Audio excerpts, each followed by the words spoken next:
Welcome to another video of Worlds qualified competitors battling in Sylph roles for factions. This week we have 3 pairs. Before we look into our players here, I just want to say real quick that I'm very appreciative of viewers offering to submit some of their battles in factions. But for now, I'm only featuring the qualified players in Worlds. However, as we progress in both Sylph roles and King of the Hill, which is a cool single elimination format, I'd love to feature others as well. But that will be more for later. Let's take a look at our first matchup now. Our first matchup of bout 2. We have 2 players that we already have seen battling previously on the channel with their recordings that they sent in. Again, very appreciative for that. We have on the left, we have LurganRocket, and we have on the right, Snots. Now, we're not going to take a look at the achievements again of these players. We have a little bit of a different segment here. Let's take a look at LurganRocket first. LurganRocket, arguably the best Irish player. He proved his skill already in the World Championships 2022, where he reached top 4. Not only that, he also has many other great achievements, such as winning Liverpool 2022 and qualifying for Worlds again in Bochum 2023. His first opponent in Sylph Worlds for factions was Harish 118, the Indian regional champion. Lurgan brought some of his favorite Pokemon to battle, but Harish was playing out of his mind and Lurgan took a 1-2 loss. This was representative for the first bout of wasted potential, as everyone but the German Master League specialist lost their matchup that bout. So for this segment, I'm asking our competitors 1 or 2 questions each, and we'll actually have a voice recording from themselves, and I'll put some footage of their tournament performances throughout. So to start off with LurganRocket, don't mind that picture of me that he put at his banner. That's me eating at Shake Shack and maybe had a few too many drinks. The first question that we have for him is, can you tell us about your journey to qualify for Worlds 2023? My journey to qualify for Worlds 2023. It took a little bit longer than I'd hoped for. I qualified at the 5th event of the season that I competed at, the Bochum Regional Championships. Prior to that, in Lille and Warsaw, I felt I maybe just got a little unlucky coming across tough team matchups early in the day. I wasn't able to maintain a consistent level of gameplay after that in the lower bracket to clutch out day 1. In Stuttgart and Liverpool, I was knocked out by people willing to play hard ABA lines against me. It's something that tends to catch me off guard. I don't really anticipate my opponents to play it. But it's a lesson learned going forward that people are willing to take large risks like that at these events. To be frank, I'm quite happy I qualified when I did.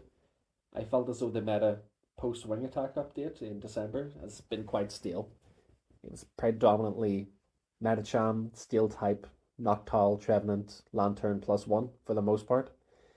I felt as though that general core was boring to watch, it was boring to play against, it was boring to play itself. But the core was just that solid, it was quite tough to find many innovations around. We eventually did see some innovation with, for example, the re-emergence of Alolan Ninetales plus Swampert. But I felt as though these past 6 months have been, if nothing else, boring. I'm quite looking forward to competing in Yokohama, however. I'm quite happy with the changes that we've seen since June. And I look forward to seeing you there. Who do you fear the most for Worlds 2023? There's only one answer, and it should be everyone's answer. It's Sneewooman, the most persistent competitor at these Play Pokemon events. Whether it's an event in Europe, in North America, in Hong Kong, I do fully expect to see the man at the World Championships competing. The man is a globetrotter. He's that persistent, in fact, that I expect him to be my first, 3rd, and 6th round opponent. Thank you, Lurgan, for your insight and giving a little bit of spotlight to one of the Dutch battlers, Sneeuwman, who indeed has played at many tournaments. But he confirmed with me he will not be in Yokohama, unfortunately. We will see him again next season. Now, let's take a look at our other competitor, Snots. We're going to take a look at a quick recap of Snots' performance in factions so far and Play Pokemon. And then let's see what he has to say. Snots is one of the most talented young battlers in Pokemon Go PvP. He hasn't played as many tournaments as LurganRocket, but he did qualify by playing in only 2 of them. He did so by reaching the 3rd place in the Milwaukee Regional, behind Kimisui and Bulk. Last week, he played against another young talented battler, Paulinho Tat. Both players played incredibly well with their Charizards, but it was Snots who won the matchup. It didn't matter in the end, however, as his faction Muddy Water lost the bout by 9-12. All right, so for the first question, my journey to qualifying this season, I went to two regionals. The first one was Knoxville, where I didn't do too good. I think I went like 1-2 or like 2-2. I was pretty upset with my performance. I knew I could have done much better. But I had one more chance in Milwaukee. So I knew I wanted to prep a lot harder, like actually make a team. Like Knoxville, I didn't really make a team. I think I just stole somebody's team. So yeah, Milwaukee, I was a lot more prepped. So yeah, going into day one, I swept through Group D pretty quickly. I think I had like one game loss the entire day one, and then day two. I ended up going in. I faced Ryan Swag, and round one I ended up winning, and then I went on to winners finals. Kimmy Sui ended up sweeping the losers bracket. So I had my slot guaranteed for Worlds, and then I ended up going down to Bach and Kimmy Sui. So yeah, that's how I ended up qualifying. I got third place, but the invite cascaded down because Kimmy had already qualified. And then how my teammates supported me, my teammates have been awesome. I mean, a couple of them even like helped me with the team, helped me with like scrims after day one, just to get prepared. And I'll definitely be reaching out to them, helping for team building with Worlds and trying out new stuff. So yeah, they've just been awesome, just cheering me on. So Taking a look at the matchup here, both players, just like last week, are playing in the Echo Field meta, which is a Show 8 Band 2 format. Now, two Pokemon that really stand out to me on both sides. On the Snots side, we have Alolan Sandslash, which is great against Alolan Sandslash, Swallows, Cresselia, Kofagrigus, and Pidgeot. A big core breaker for about 6 Pokemon from LurganRocket, or 5 or 6. And on LurganRocket's side, we have the Swallows, which is great against Venusaur, Drapion, depending on Galvantula's moveset, also good against that. Very fine against Victini and Pelipper.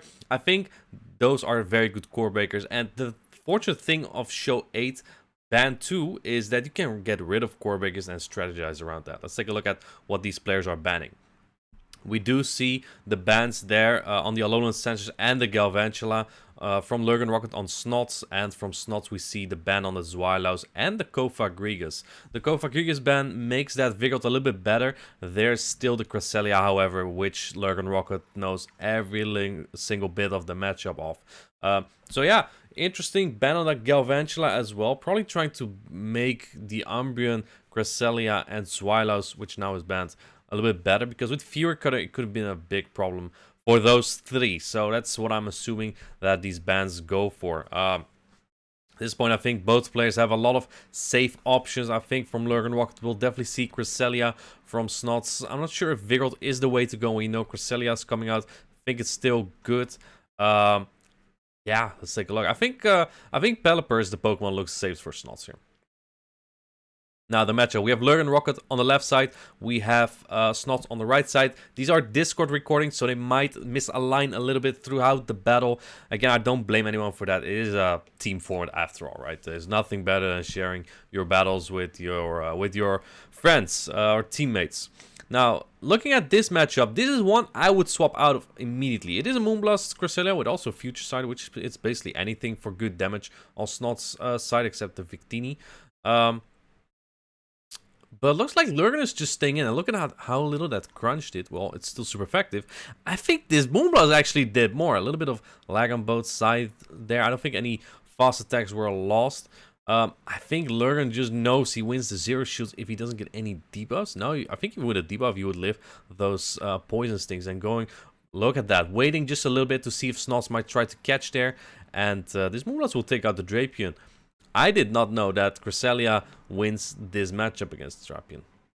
Let's see what Snots comes in with. I like this strategy a lot from Snots.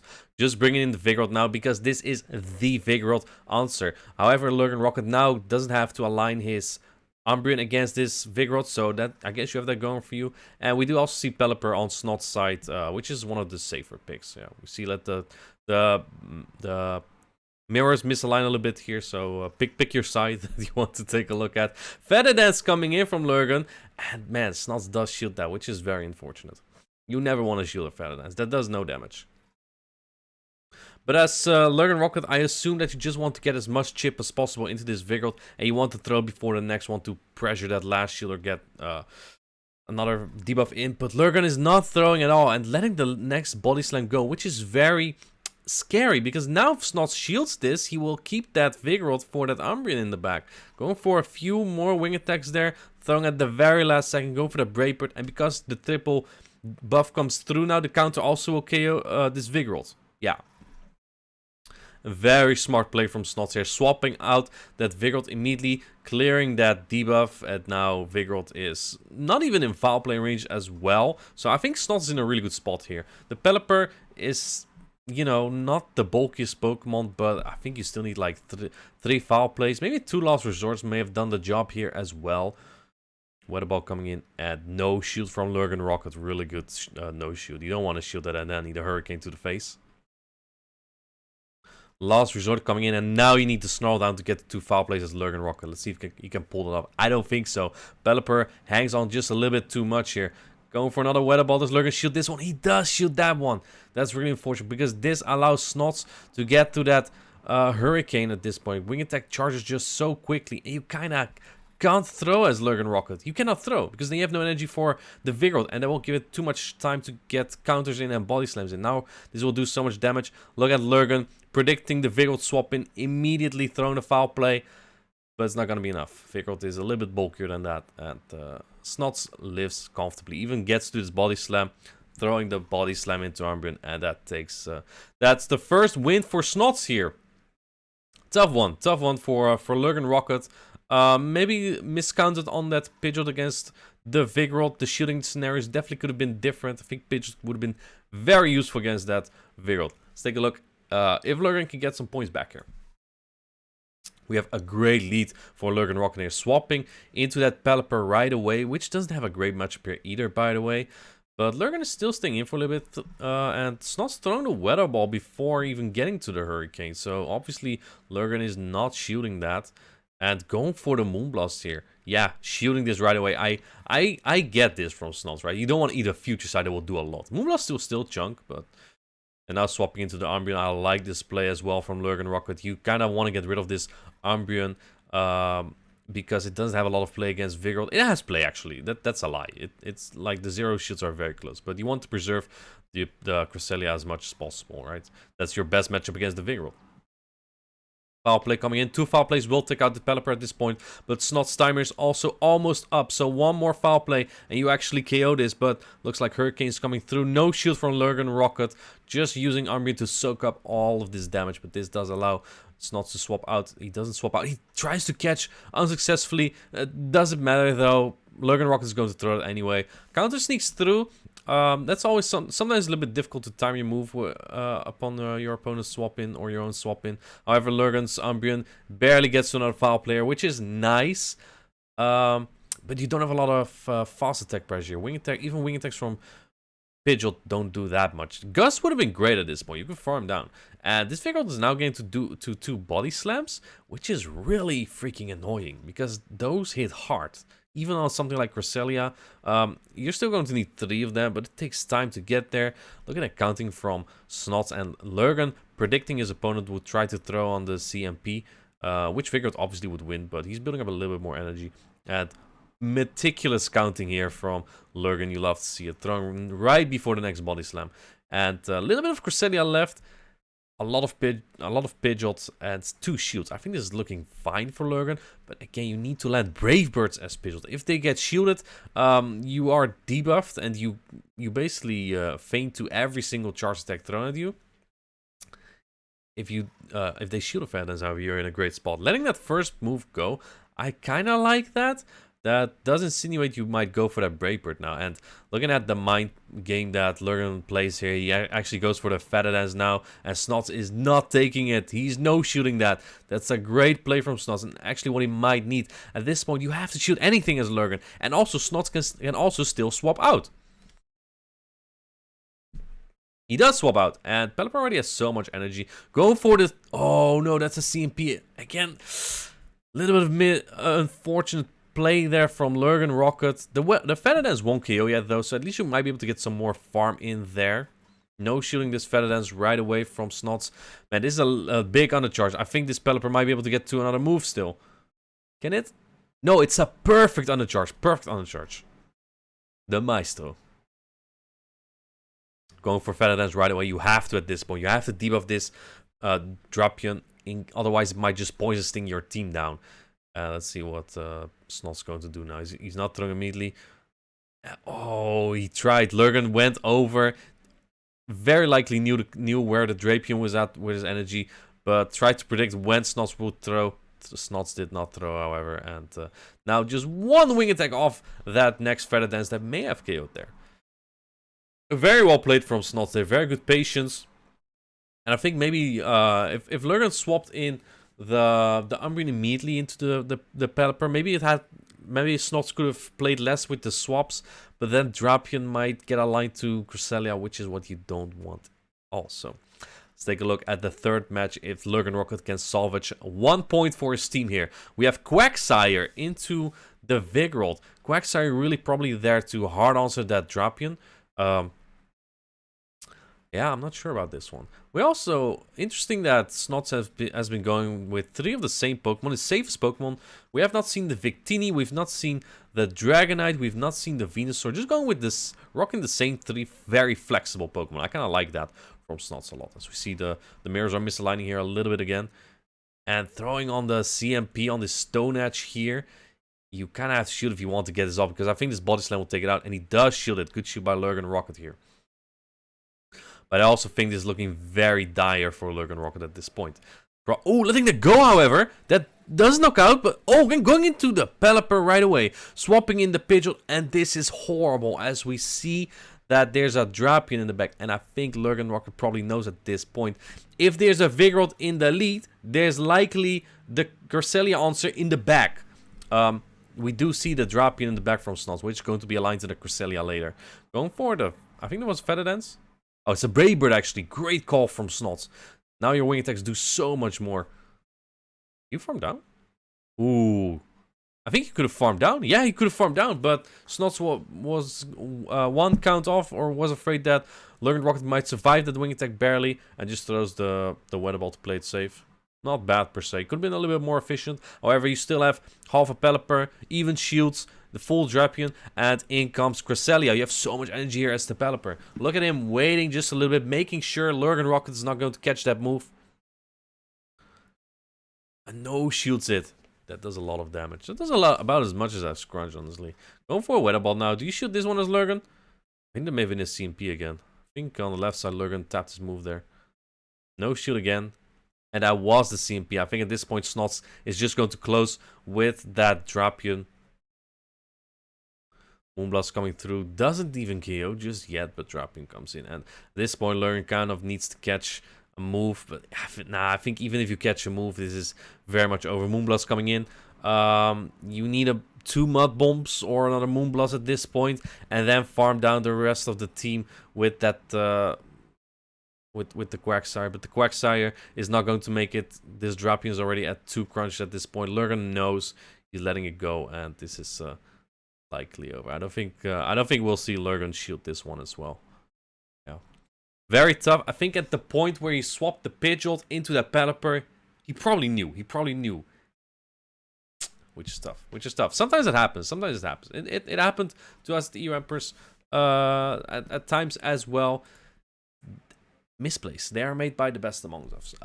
Thank you, Lurgan and Snots, for both sending in your recordings for this video. Hope you liked the video, and